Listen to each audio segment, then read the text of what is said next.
বলতেছে যে তুই আমার ছিড়িস। ওই ভাই আছে, এখানে যদি আমার ভুল থাকে অবশ্যই আপনি আমার ছিড়িয়েন, যদি আমার ভুল থাকে। উনি তো মানুষ না, উনি আসলেই কুকুর।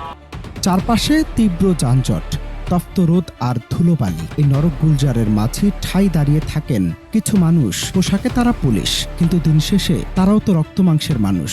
অথচ এই সমাজ মাঝে মাঝে তাদের মানুষ ভাবতেও ভুলে যায়।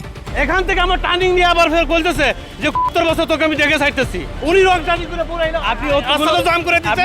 এরপরে বললাম যে আপনি গাড়ি চালা জানেন, রং টার্নিং দিচ্ছেন কেন? সম্প্রতি সামাজিক মাধ্যমে ভাইরাল একটি ভিডিও যেন আমাদের সভ্য সমাজের মুখে এক মস্ত বড় প্রশ্ন ছুড়ে দিয়েছে। পুলিশ কি মানুষ নয়? নিয়মের তোয়াক্কা না করে ছুটে চলা এক যুবকের গাড়ি আটকেছিলেন কর্তব্যরত এক ট্রাফিক পুলিশ। নিয়ম ভাঙার দায়ে গাড়ি থামানোই কি তবে তার অপরাধ ছিল? আর সে অপরাধেই কি প্রকাশ্য রাস্তায় তাকে সইতে হলো চরম অপমান? উনি আমার গাড়িতে বাড়ি দিচ্ছে, আমার সাথে খুবই জঘন্যভাবে গরম হয়ে কথা বলতেছে।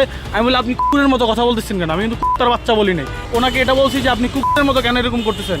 সম্প্রতি চ্যানেল ওয়াই নামের একটি সামাজিক মাধ্যমে ছড়িয়ে পড়া একটি ভিডিওতে দেখা যায় এক অবিশ্বাস্য নির্মম দৃশ্য।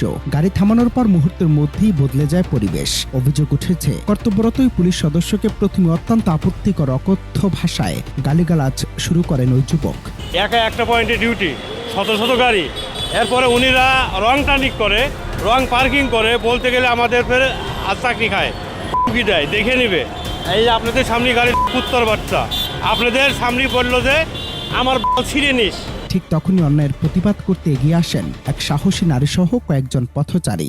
ভিডিওতে দেখা যায় সেই নারী যুবকটিকে তার আচরণের জন্য দুঃখ প্রকাশ করতে বা সরি বলতে অনুরোধ করেন, কিন্তু ক্ষমতার দাপটে অন্ধ সেই যুবক স্পষ্ট জানিয়ে দেন তিনি কোনোভাবেই ক্ষমা চাইবেন না। আরে বাবা, আমি কেন সরি বলবো? সে আমাকে এটাই আমাদের সমস্যা, আমরা কেন সরি বলবো?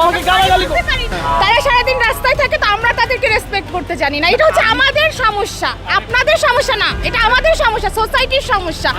ওনারা সারাদিন রাস্তায় থাকে তো আমরা এই জন্য ওনাদেরকে রেসপেক্ট করতে পারি না।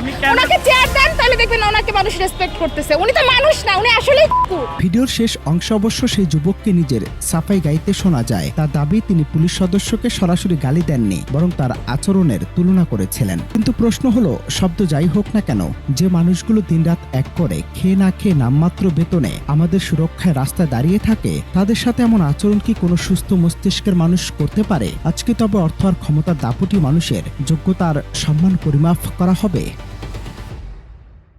চড়া রোদে পিচঢালা রাস্তায় দাঁড়িয়ে যে মানুষটি আপনার আমার যাতায়াত সহজ করছে, তার আত্মত্যাগের মূল্য কি কেবলই ক্ষমতার অহংকার? এই ভাইরাল ভিডিও কেবল একজন যুবকের ঔদ্ধত্য প্রকাশ করে না, বরং আমাদের ভেতরের নৈতিক অবক্ষয়কে আঙ্গুল দিয়ে দেখিয়ে দেয়। তাই তো চণ্ডীদাসের সেই চিরন্তন বাণী আজ বড্ড বেশি প্রাসঙ্গিক। সবার উপরে মানুষ সত্য, তাহার উপরে নাই। অনন্ত হাসান মাসুদ, বাংলা টিভি।